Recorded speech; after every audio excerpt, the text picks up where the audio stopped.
కనీస వేతనం 26,000కు పెంచాలని, కాంట్రాక్టు కార్మికులను రెగ్యులరైజ్ చేయాలని సిఐటియు ఆధ్వర్యంలో రాష్ట్ర వ్యాప్తంగా కనీస వేతనాల క్యాంపెయిన్ ప్రారంభమైంది. గత ఎన్నికల సందర్భంగా కూటమి నేతలు అధికారంలోకి రాగానే జీతాలు పెంచుతామన్నారు, కాంట్రాక్ట్ కార్మికులను రెగ్యులైజ్ చేస్తామన్నారు. కానీ చెప్పినటువంటిది ఏ ఒక్క హామీ అమలు కావట్లేదు. ఈవేళ ఏమీ కొని తిని పరిస్థితి లేదు. పెరిగిన ధరలకు అనుగుణంగా జీతాలు చాలని జీతాలతో కష్టజీవులు కార్మికులందరూ కూడా ఇబ్బందులు పడుతున్న నేపథ్యంలో జీతాలు పెంచాలని రాష్ట్ర ప్రభుత్వాన్ని డిమాండ్ చేస్తున్నాం. ఒక పక్కన అంగన్వాడీ, ఆశా, మధ్యాహ్న భోజన కార్మికులు అనేక సంవత్సరాలుగా ప్రభుత్వాన్ని కోరుతున్నారు. జీతాలు పెంచమని పదే కోరుతున్నప్పటికీ కూడా ఏమాత్రం పట్టించుకోలేదు. గత వైసీపీ గవర్నమెంట్లో 42 రోజుల పాటు అంగన్వాడీ వర్కర్లు, హెల్పర్లు సమ్మె చేసిన సందర్భంగా ప్రభుత్వం దిగువచ్చి జీతాలు పెంచుతామని చెప్పి యూనియన్ నాయకులకి ప్రభుత్వానికి మధ్య ఒక అగ్రిమెంట్ లాగా ఒప్పందం కుదుర్చుకొని, కానీ ఆ ఒప్పందం ప్రకారం ఇంతవరకు జీతాలు పెంచట్లేదు. ఏ ప్రభుత్వాలు మారినా, ఎవరు వచ్చినా ప్రభుత్వం చేసిన నిర్ణయాలను అమలు చేయాల్సిన బాధ్యత కూటమి నేతలు ఉంది. గత పోరాట సందర్భంగా ముఖ్యమంత్రి గారు చంద్రబాబు నాయుడు గారు అంగన్వాడీకి అందరికీ కూడా జీతాలు పెంచుతాము మా ప్రభుత్వం వస్తే అని చెప్పారు. ఆయన ఇప్పటివరకు జీతాలు పెంచలేదు.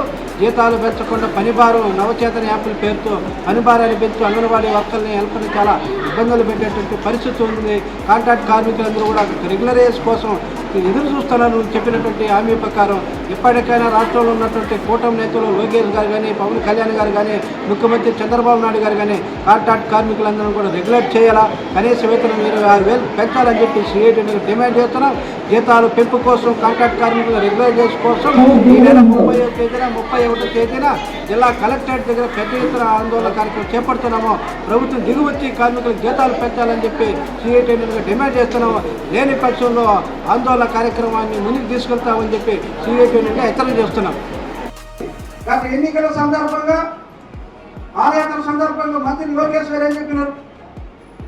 నేను అధికారంలోకి వస్తే మిమ్మల్ని అందరినీ కూడా కాంట్రాక్ట్ కార్మికులందరూ పనులనే చేస్తామన్నాడు. రాష్ట్రంలో 3 లక్షల మంది కాంట్రాక్ట్ కార్మికులు ఉన్నారు. ఏ ఒక్కరినైనా పర్మనెంట్ చేశారా? మున్సిపల్ కార్మికులు పర్మనెంట్ చేస్తూ ఉన్నారు, ఎలక్ట్రిసిటీ కార్మికులు పర్మనెంట్ చేస్తూ ఉన్నారు.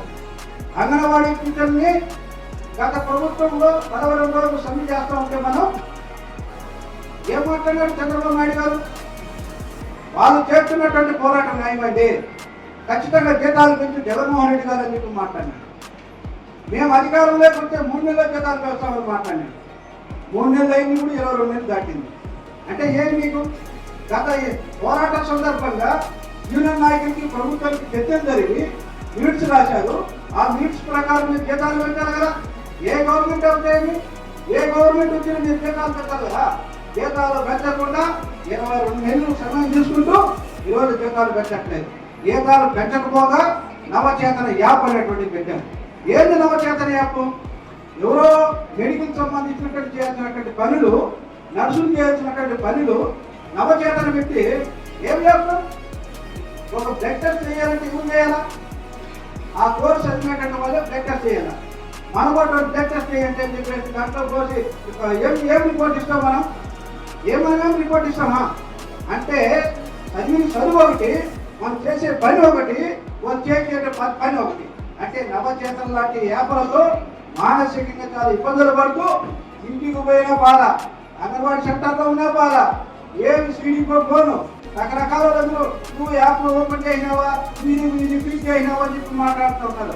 మనం ఎవరో చెప్తున్నారు అంగన్వాడీ టీచర్ దేని పరిస్థితి అంటే స్కూల్లో పిల్లలకు పాఠాలు చెప్పే పరిస్థితి లేదు, శిల్పం మీద ఎప్పుడు ఇట్లానే పని ఆ యాప్ పని అని చెప్పి మాట్లాడుతుంటే ఏమైపోయింది ఈ రకమైనటువంటిది? ఇలాంటి యాప్లు పద్ధతి వద్దు అని చెప్పి కోరుతున్నాం. అంగన్వాడీ టీచర్ లేదు, నువ్వేమి సాధించలేవు, ఏది ముందుకెళ్ళదు.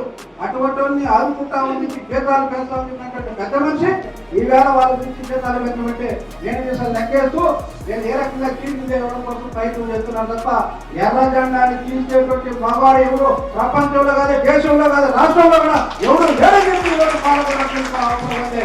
ఏమనుకుంటే ఖబర్దార్ చంద్రబాబు నాయుడు గారు అడుగుతున్నాం.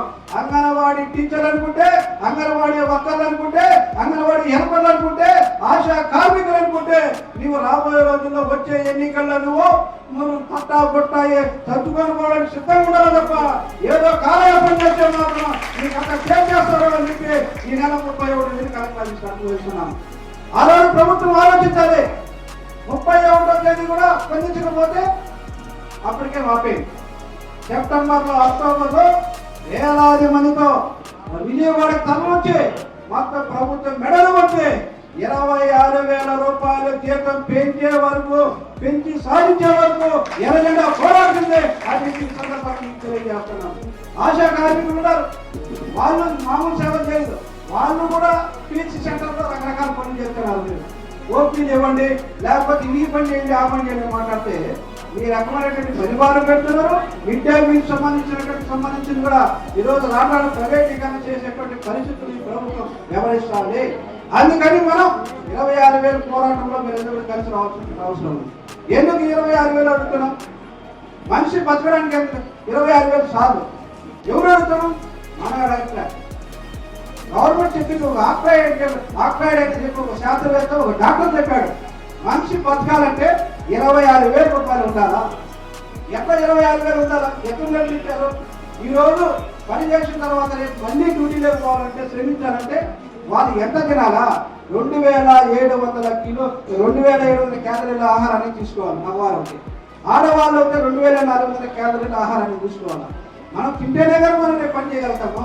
మనం పని చేస్తేనే, మనం తింటే పని చేయగలుగుతాము.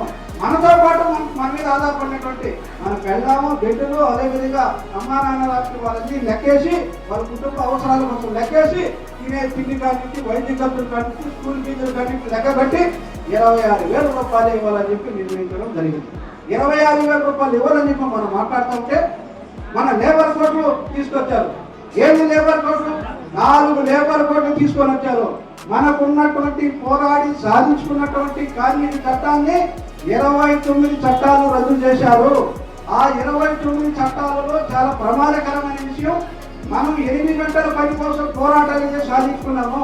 ఆ 8 గంటల పనిని ఈవేళ 10 గంటల నుండి 12 గంటలు పనిచేసేటువంటి పద్ధతి తీసుకొచ్చారు. మనం 10 గంటల నుండి 12 గంటలు పని చేస్తే మనకు లాభమా, కాంట్రాక్టర్ల లాభమా, ప్రభుత్వానికి లాభమా? మనకు నష్టం, కాంట్రాక్టర్లకు లాభం, ప్రభుత్వానికి లాభం. అంటే నువ్వు 8 గంటలు కాదు 10 గంటలు పని చేసుకో, నువ్వు జీతమేమి 26,000 ఇవ్వద్దు, నీకు ఇష్టం వచ్చినట్టు ఇవ్వండి అని చెప్పి ఆ చట్టంలో చెప్తున్నటువంటి చట్టం ఉన్నట్టు చెప్తుంది. దీన్ని మనం వ్యతిరేకిస్తున్నాం. కాబట్టి 8 గంటల పని కాదు, 10 గంటల నుంచి 12 గంటల పని అనేటువంటి కాదు, 8 గంటల పని విధానాన్ని తీసుకురావాల్సిన అవసరం ఉందని చెప్పి మన ప్రభుత్వాన్ని కోరుతున్నాం. ఇక్కడ చాలా మంది పేదోళ్ళంతా ఉండాలని నేను చూశాను. గ్రామీణ ప్రాంతాల నుంచి వచ్చారు. గ్రామీణ ప్రాంతాల్లో గ్రామీణ ఉపాధి హామీ పథకం ప్రవేశపెట్టారు. ఆ పథకం యొక్క ముఖ్య ఉద్దేశం ఏంటి? సంవత్సరానికి 100 రోజులు పాటు పని కల్పించేటువంటి పథకం. ఆ 100 రోజుల పథకాన్ని కూడా ప్రభుత్వం ఎత్తివేసి ఇది పెద్ద పెద్ద యంత్రాల దగ్గరికి, భూస్వాముల దగ్గరికి, లేదంటే కాంట్రాక్టర్లకు అప్పులు ఇచ్చేటువంటి కార్యక్రమం చేస్తారు. ఏది గ్రామీణ ఉపాధి హామీ పథకం? 100 రోజుల పనిని ఈరోజు 120 రోజులు చేస్తామంట. ఆ పని ఎప్పుడంటే అప్పుడు చేయరట, వర్షాకాలంలో పెడతారట, ఎండాకాలంలో పెట్టరంట. అక్కడ ఏమి పనులు, వ్యవసాయ పనులు లేని క్రమంలో పెట్టడం జరుగుతుందనే పద్ధతిలో పెడితే గ్రామీణ ఉపాధి హామీ పథకాన్ని పేరు మార్చి శ్రీరాంజలి పథకాన్ని ప్రవేశపెట్టి వ్యవసాయ కూలీలకందరికీ కూడా, పేదలకందరికీ కూడా తిండి లేనటువంటి పరిస్థితి ప్రభుత్వం అనేటువంటి తీసుకొస్తుంది. ఇది పేదలకు నష్టం జరుగుతుందని చెప్పి సందర్భంగా తెలియజేస్తాను.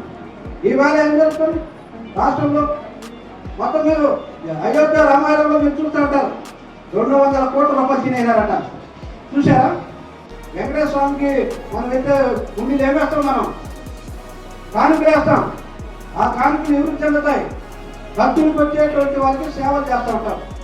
కానీ అయోధ్యలో వెళ్ళినటువంటి భక్తులు వేసినటువంటి డబ్బుల్ని 200 కోట్ల రూపాయలు తినేసినారు అక్కడ ఉన్నటువంటి వాళ్ళని కూడా. దాని మీద ఏమి నరేంద్ర మోడీ మాట్లాడట్లా. ఇక్కడ ఢిల్లీలో జరుగుతున్నటువంటి జంతర్ మంతర్ వద్ద జరుగుతున్నటువంటి పోరాటం గురించి మాట్లాడట్లా. కనీస వేతనం 26,000 కొంతమంది మాట్లాడుతుంటే ఏం మాట్లాడట్లా. ఈ రకమైన పరిస్థితుల్లో పాలకులు ఉంటే మన పరిస్థితి ఎట్లా ఉంటుందో ఆలోచించమని చెప్తాను. గత ఎన్నికల సందర్భంగా మోడీ గారు ఏం చెప్పారు? సంవత్సరానికి 2 కోట్ల ఉద్యోగాలు ఇస్తామని చెప్పున్నాడు. ఎవరికైనా వచ్చిందా? ఒక ఉద్యోగం వచ్చిందా? 2 కోట్లు కాదు,